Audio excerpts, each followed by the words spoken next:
नमस्कार दोस्तों, मैथिली पाठशाला में मैं आकाश आप सभी का स्वागत करता हूं। दोस्तों, आज हम लोग पढ़ेंगे लेसन 2।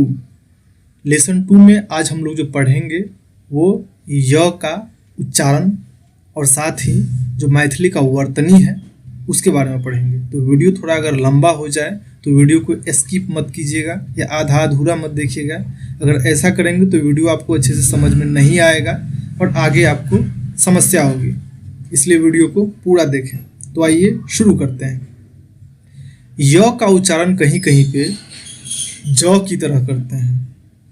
य का उच्चारण कहीं कहीं पे ज की तरह करते हैं, ठीक है, परंतु लिखा जाता है य ही।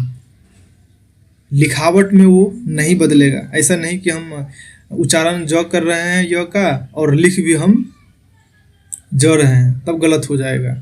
लिखना है आपको य ही, पर उच्चारण करना है ज। कुछ शब्द हैं जिसका अक्सर जो है सो बोलचाल की भाषा में देखा गया है कि य का उच्चारण हम ज से करते हैं। एग्जाम्पल के लिए हम कुछ शब्द देखेंगे, जैसे कि जदि, जमुना, जुग, जाबत, जोगी, जदू, जम।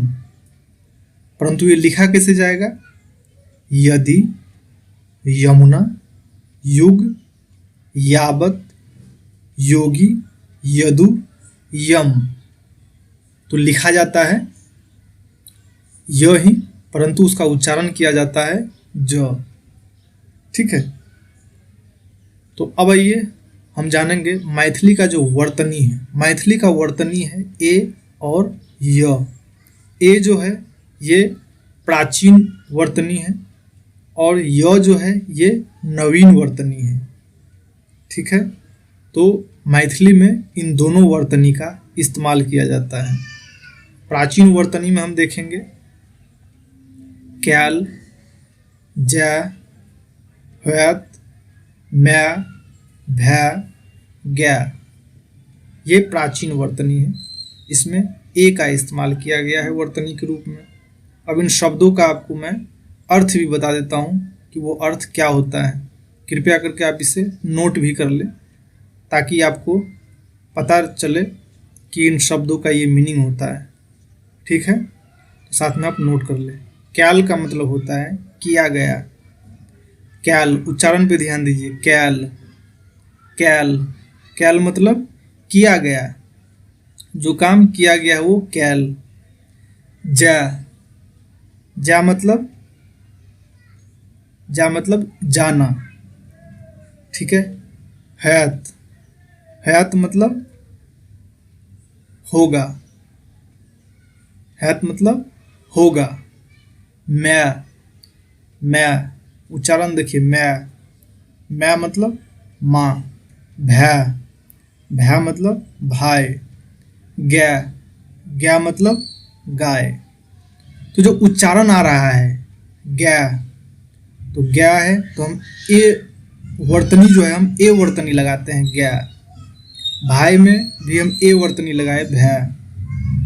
मैथिली में जो उच्चारण होता है भाई के लिए वो भै, तो ए वर्तनी लगा दिए।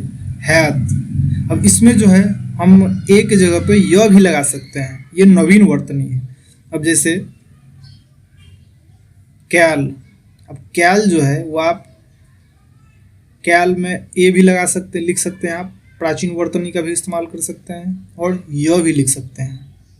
कैल या कैल, वैसे उच्चारण जो होगा वो कैल ही होगा, कैल नहीं होगा उच्चारण। कैल, कैल जो है वो लिखा जाएगा।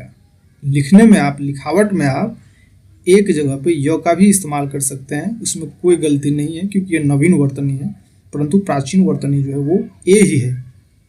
पर बेहतर होगा कि जब आप लिखते हैं तो आप ए का ही ए ही लिखें, प्राचीन वर्तनी को ही लिखें। ज़्यादातर इसी का इस्तेमाल किया जाता है क्योंकि ये उच्चारण के ज़्यादा निकट होता है, ज़्यादा समीप होता है, ठीक है। अब जैसे देख लीजिए उच्चारण कैल, कैल है तो ए ज़्यादा नज़दीक है। उच्चारण क्या है? य, कैल, ये ज़्यादा नज़दीक नहीं है। तो सही रहेगा कि आप ए का ही ए ही लिखिए। वैसे आप य भी लिख सकते हैं, उसमें कोई दो मत नहीं है, परंतु इसका इस्तेमाल आप इसलिए लिखावट में करें ए का, क्योंकि ये ए जो है वो उच्चारण के ज़्यादा निकट होता है। ठीक है, और ज़्यादा इसका इस्तेमाल किया भी जाता है। और आप य भी लिखते हैं तो वो गलती नहीं है, क्योंकि ये नवीन वर्तनी है और ये भी लिखा जाता है। ठीक है, तो कैल, कैल मतलब किया गया। जा, जा मतलब जाना। हैत, हैत मतलब होना। म्या, म्या मतलब माँ। भ्या मतलब भाई। गया, गया मतलब गाय। ठीक है, तो ये हो गया आपको यूज वर्तनी का, ए और य का, यानी कि वर्तनी में आप ए भी आप लिख सकते हैं और य भी लिख सकते हैं।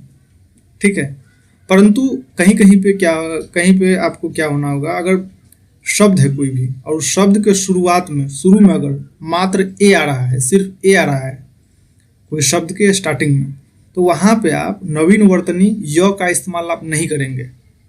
कुछ एग्जाम्पल देखेंगे। जेना, एही, एना, एकर, एहन। अब इसमें जो है शब्द के शुरू में आ रहा है ए, तो इसमें आप नवीन वर्तनी य नहीं लिखेंगे। अगर आप य लिखेंगे तो वो गलत हो जाएगा। ठीक है, तो अब सबसे पहले इन शब्दों का हम मतलब समझ लेते हैं कि क्या होता है, साथ ही आप नोट भी कर लीजिएगा। एही का मतलब होता है यही। एही का मतलब यही। एना, उच्चारण भी देखिएगा, एना, एना नहीं, उच्चारण जो होगा एक साथ होगा। ठीक है, स्ट्रेच नहीं होगा वर्ड में। एना, एना का मतलब होता है ऐसे।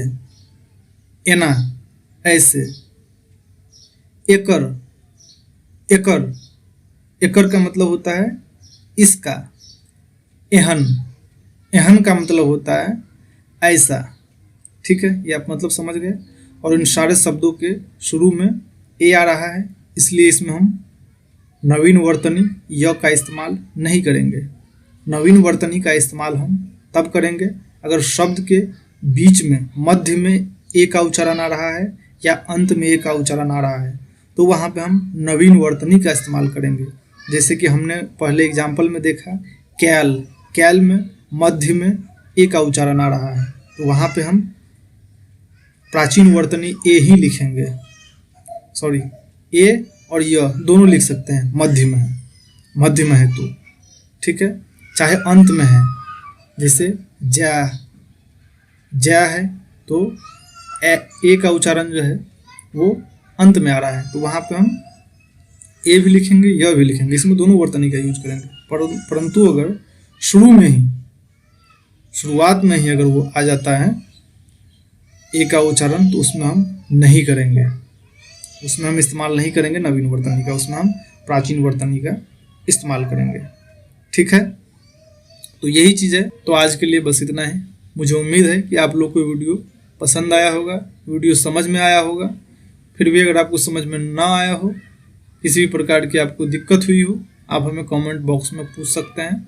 और वीडियो को लाइक करना बिल्कुल ना भूलें, जो कि आप अक्सर भूल जाते हैं। और अगर आप नए आए हैं हमारे चैनल पे, मैथिली भाषा सीखना चाहते हैं, तो चैनल को सब्सक्राइब करना बिल्कुल ना भूलें, साथ में बेल का आइकन को भी दबा दें। ठीक है, जल्द मिलते हैं अगले वीडियो में। आज के लिए बस इतना ही। धन्यवाद। जय मिथिला, जय बिहार।